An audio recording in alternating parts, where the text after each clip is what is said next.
Ayan po, mga kaibigan, ang bilis po ng aayos nila ng kamote. Itatanim po nila ito sa bukid. Ayun pa po yung mga kasamahan nila, mga kaibigan. Tinutusok lang po ito sa lupa. At pagkatapos ng 3 buwan ay aanihin na pala ito. Antabayanan pa po natin ng iba pang kaganapan, mga kaibigan. Maraming salamat po sa panonood. At maraming salamat din sa suporta.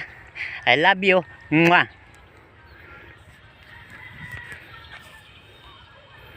Kung paano magtanim ng kamote. Ayan po, mga kaibigan, ganyan lang po kasimple ang pagtatanim ng kamote. Nandito po kami ngayon sa Arayat, Pampanga.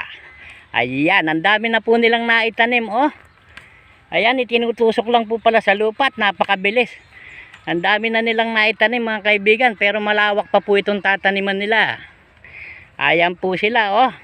Dami po nila. Maraming salamat po sa panonood, mga kaibigan. Paki-follow, like and share. Thank you po.